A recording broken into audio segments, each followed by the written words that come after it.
Hi, I'm Jasper. Do you remember my story? If not, then be sure to watch part 1. A few months ago, my girlfriend Lucia disappeared. I was sure that her tyrant of a father had taken her away. I looked for her but found no leads. I kept going to my school of art and working.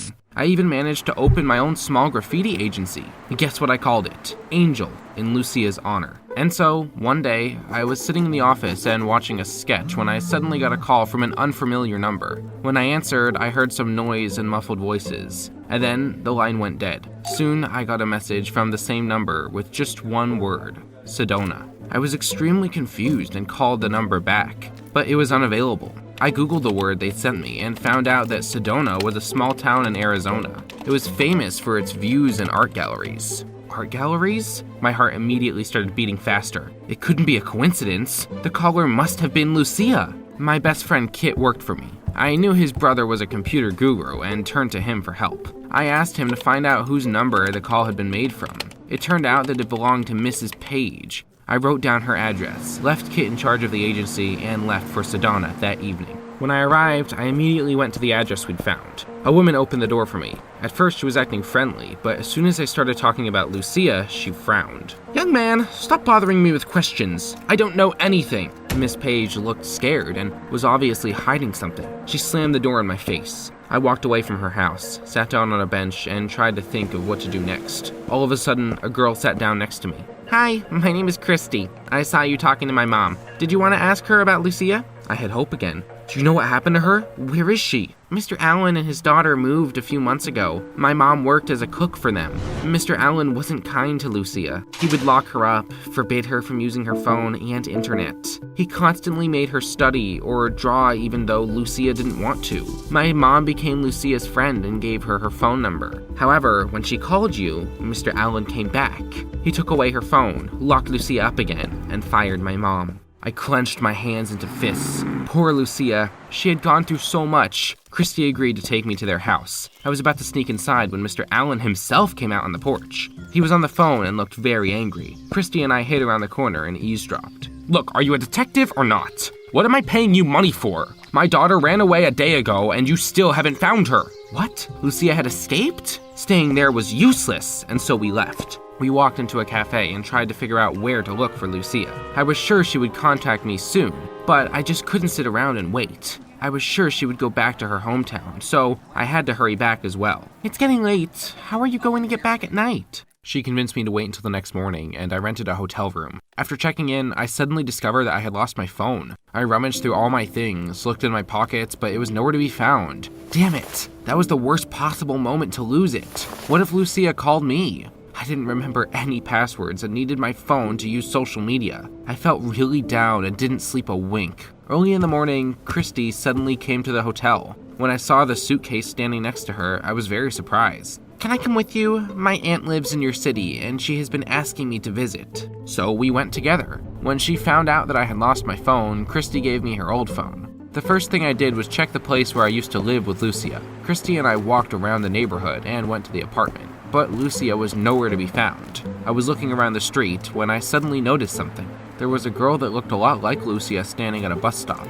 I wanted to come up to her, but Christy suddenly hugged me. "Don't worry, we will definitely find her." I thanked her for her support, but decided to talk to the girl at the bus stop anyway. But then, a bus pulled up. The girl got on it, and I didn't manage to get a look at her. After that, we went to the office. Kit looked like he hadn't slept in days. "We are too busy dealing with these damn documents to do anything else. Jasper, please hire someone good with numbers already." Christy suddenly spoke up. "I am actually studying to be an economist. I could help you out while I'm visiting my aunt." That was exactly what we needed, so I hired her on the spot. I finally got lucky. Over the next couple of days, I went to all the police stations and showed the cops pictures of Lucia. But that brought no results. She hadn't gone to the police. I despaired and began to suspect that she had stayed in Sedona, or maybe the detective had found her first. One day, I was sitting in the office when Christine came to me. She told me that we had got a cool offer. A fashion house planned to put on an unusual show right on the street. They wanted us to draw graffiti on the wall in the area where the show would take place. The offer was really cool. Collaborating with such a brand was a huge step forward for us. All I could think about was Lucia, but I knew that I had to keep working as well. The next day, we met with the chief fashion designer and discussed the details.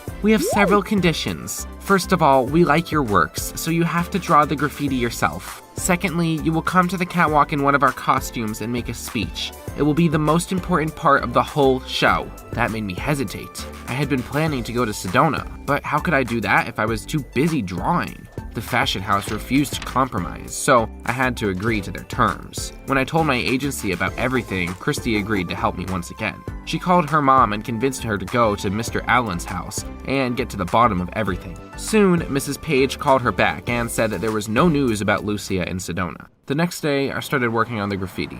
It reminded me of the time when Lucia and I had been preparing for the city competition. The fashion house liked my idea, and a graffiti of a girl with wings gradually appeared on the wall. One day, Christy and I stayed late in the office. I offered her a ride home, but for some reason she hesitated. Is something wrong? Christy smiled tightly and finally agreed. When we arrived, there was just a grocery store at the address she had given me. Christy laughed nervously. I'm still getting my aunt's address wrong sometimes. My house is over there. After saying goodbye, I pretended to leave, parked around the corner, and watched Christy. I knew the house she had pointed at. My friends lived there. Why hadn't Christy given me her real address? A couple of minutes later, she got into a taxi and I followed her. Christy arrived at a hotel, which surprised me even more. Why did she live there and not at her aunt's? Or was there no aunt to begin with? Her behavior seemed suspicious to me. I called Kit's brother again and asked him to find out the truth. He called me back a half an hour later and confirmed that Christy had no relatives in the city. But why had she been coming with me then? The show was scheduled for the next day, and I wanted to put the finishing touches to the graffiti. So I decided to deal with Christy later. I came to finish my graffiti and saw a guy standing next to it. He was studying it carefully. When I got closer, he gave me a friendly smile. You're Jasper, right? My name is Mark. I've been a big fan of your work for a long time. This one is absolutely amazing. His words flattered me, and we got to talking. Mark turned out to be a great conversationalist. I invited him to the show the next day, and he promised to come. In the morning, the fashion designer and other employees of the fashion house looked at my finished work. Everyone loved it. Before the show, I was given an outfit I was supposed to wear on the catwalk. It turned out to be an angel costume. When I saw it, I didn't know whether to laugh or cry. But a contract was a contract, and I had to put it on. Kit and Christy came to the show as well. At some point, security came up to us to check our passes. Christy rummaged through her things and couldn't find hers. Then, her phone suddenly fell out of her purse. Wait a minute, it was my phone, the one I had lost in Sedona. Christy tried to pick it up, but I beat her to it. I turned it on, looked through the call history, and couldn't believe my eyes. Lucia had called me more than once. Then I checked the messages and started shaking with rage. The last message sent to Lucia said, I'm tired of looking for you and I've found a new girlfriend. Deal with your problems yourself and don't call me anymore. It was clear that that message had been sent by Christy. But why? I lost my temper, pushed her against the wall, and demanded an explanation. But then I heard the host. It was my cue. I wanted to walk away from the stupid show, but the agency would have had to pay a big penalty, so I had to pull myself together. I got on the catwalk and was given a microphone. The host warned me that the show was being broadcast live throughout the city. I had prepared a speech in advance, but ended up saying something completely different. This is graffiti of my angel. Angel, if you can hear me, please let me know where you are. Trust me, I love you and I won't let you down again.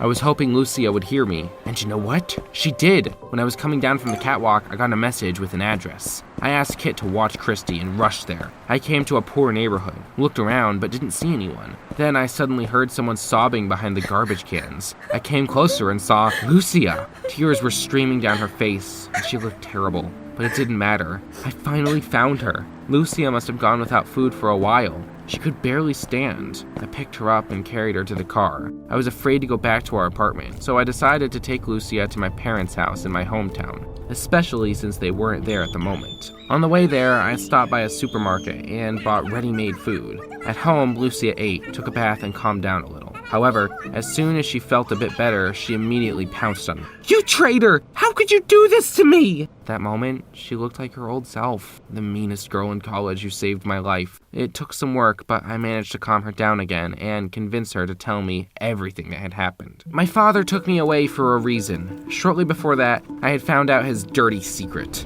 Half of the paintings in his collection had been stolen. We had a fight, and I threatened to turn him into the police. Then, he took me to Sedona by force. I managed to escape and came back here with the last of my money. I went to our apartment and saw you hugging another girl there. I felt so hurt I left without talking to you. So it really had been her. That girl who had gotten the bus really had been Lucia. In the evening, I decided to call you after all, but you didn't answer, and then texted me to leave you alone. I told her I hadn't texted her that. It had all been Christy. She was probably helping Mr. Allen and hung out with me all the time on purpose. Lucia told me how hard life had been for her in the recent weeks. She starved and didn't have a place to sleep. She was afraid to go to the police in case her father found her. She didn't want to go back to him for anything. Her words made my heart sink. I scooped her up in my arms and hugged her tightly. There's no way I'm letting you go again.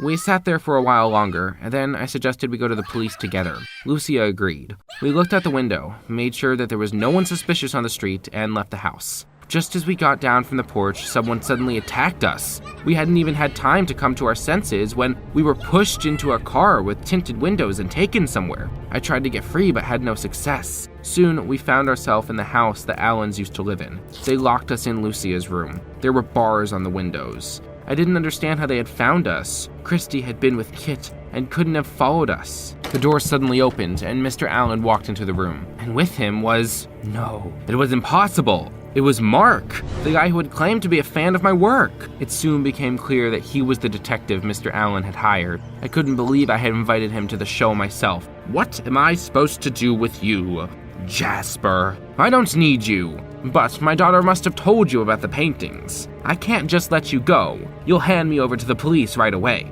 Let us go. I promise, we'll just live our lives and keep quiet about you. Mr. Allen chuckled. I don't trust promises. Besides, Lucia owes everything to me.